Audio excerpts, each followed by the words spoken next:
시원한 여름바다가 아름다운 서귀포시 대정읍으로 떠나봅니다. 이곳에는 어떤 이야기가 숨겨져 있을까요?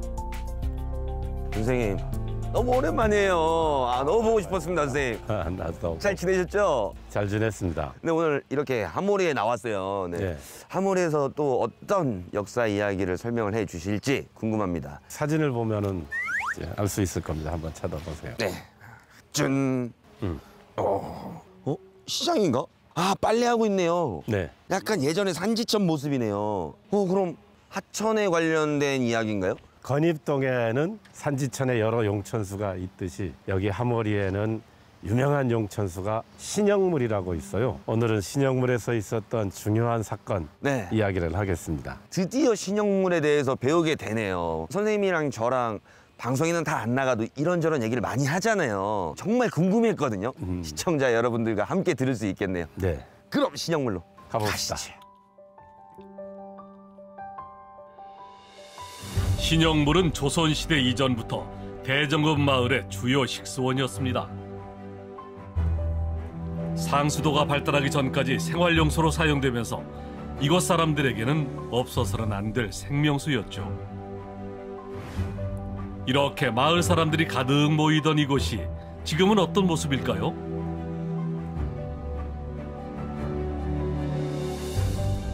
선생님, 신영물에 도착했습니다. 예, 신영물에 왔습니다.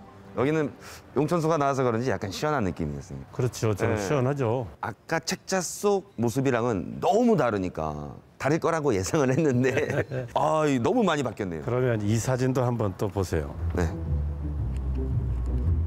이건 1998년에 제가 찍었던 사진이에요. 선생님이요? 예. 다리가 생기기 전인가요? 그렇죠. 도로가 생기면서 네. 지금처럼 모양이 달라진 건데 도로 개설할 때의 계획은 이거 메워버리는 거였어요.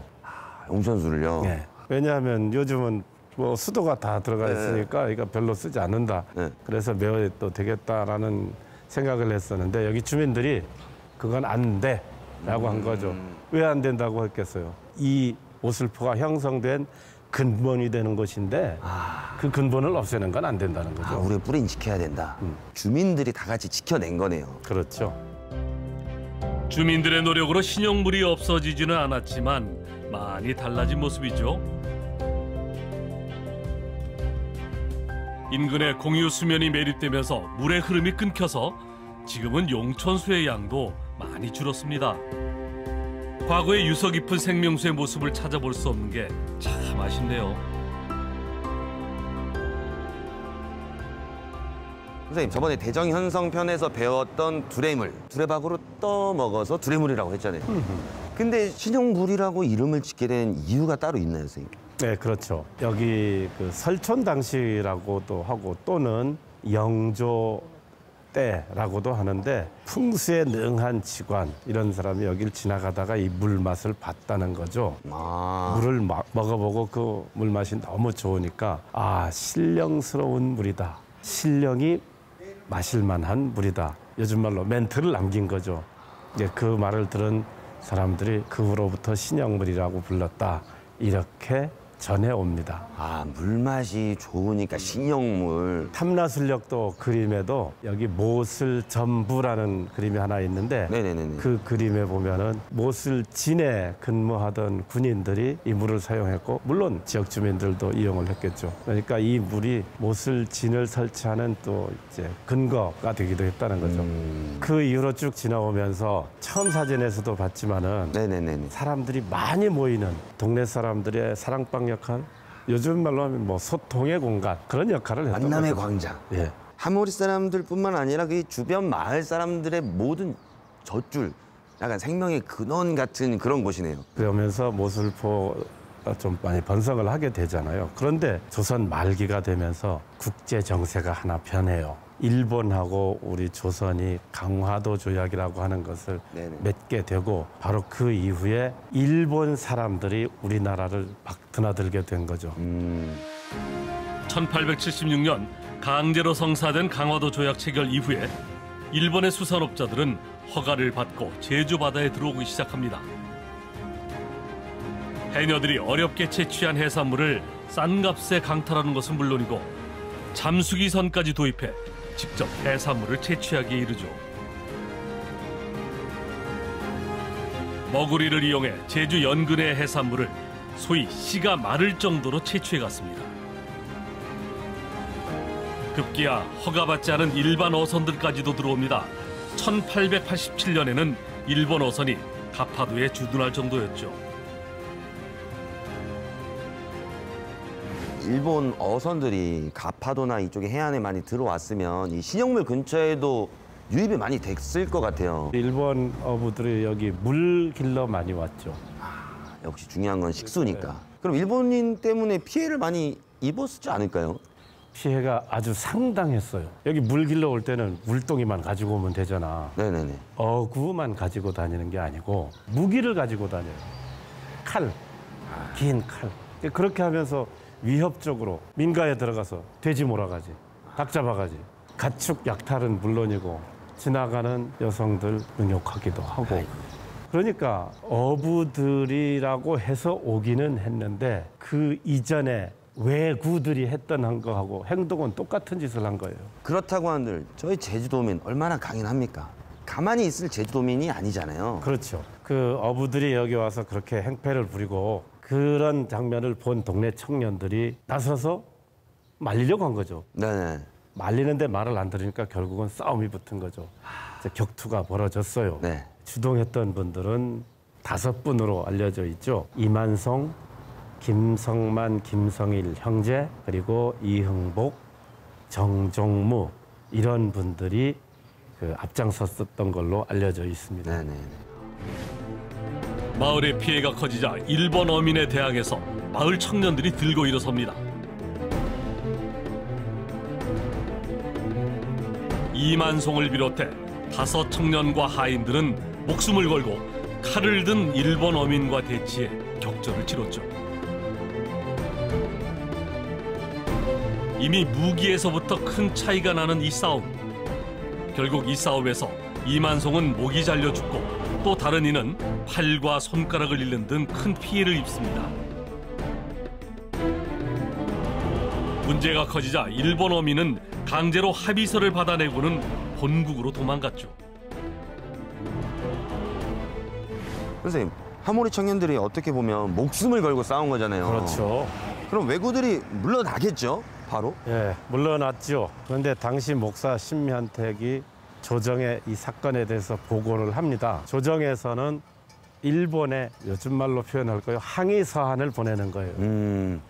그러니까 일본에서는 나가사키 재판소에서 이 가해자들을 불러다가 재판을 해요. 사람을 죽인 거 맞네. 네. 그럼 죄가 있잖아요. 그렇죠. 거기까지. 예? 무슨 말인지 모르겠죠. 네. 거기 그럼 처벌을 안 받았다는 얘기예요? 그 처벌을 안 했어요. 피해자 쪽에서 납득할 만한 재판을 했어야 되는데 시효가 지났네라고 해서 방면했어요. 그리고 우리 조정에서는 5분을 표창을 했어요.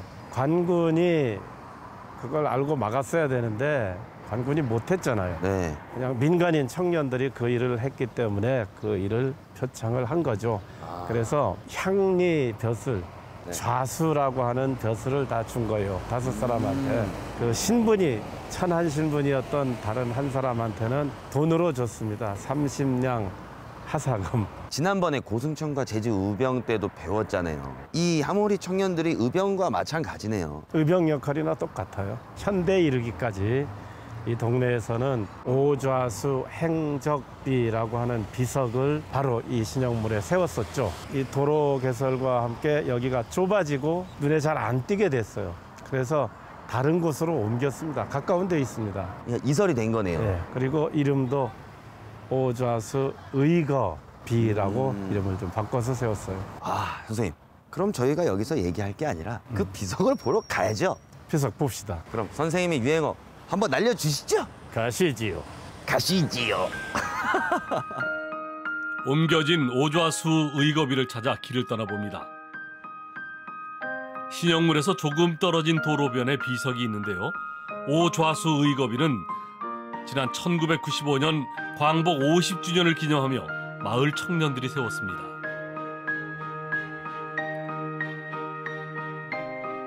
일본 어민들의 수산자원 침탈과 횡포에 맞서 주민들을 지켜낸 영웅들 오좌수의 이야기는 그 시절 민중의 힘을 보여주는 귀한 유산입니다. 당시에 관군이 했어야 될 일인데 관군도 하지 못했던 것을 동네 청년들이 일어서서 왜구나 다름없는 일본 어부들의 침탈을 막아냈던 일.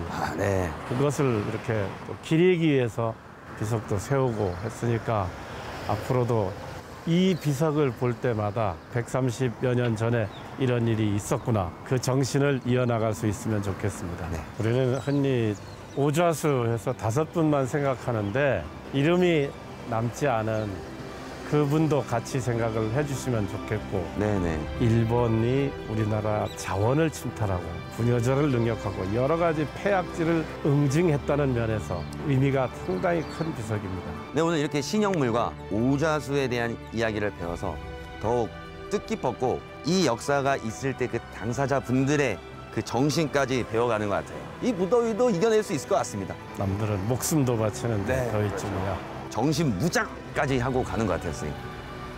정신무장이 됐으면은 네. 많이 뜸했지? 삼행시도 한번 해야 되겠네. 그럼 삼행시면은 뭐 어떤 걸로 하나요? 오좌수로 하나요? 신영물로 하나요? 신영물로 하죠. 신영물요? 네, 알겠습니다. 신영물. 신념과 영, 영혼이 잠들었듯 물. 물이 많이 나오진 않지만 그들의 정신은 이 자리에, 역사는 계속 이어지고 있습니다. 이어진다, 흘러간다. 네. 좋습니다. 물은 예전만큼 많지는 않지만은 네네. 이 물을 지켜온 선인들의 정신을 우리가 이어가는 그것이 더 중요하겠다 네, 생각해요. 맞습니다. 네. 선생님, 오늘도 너무 유익하게 가르침을 주셔가지고 정말 감사합니다. 다음 주에도 더욱더 유익하길 바라면서 시청자 여러분, 선생님, 다음 주에 만나요. 또 만나요.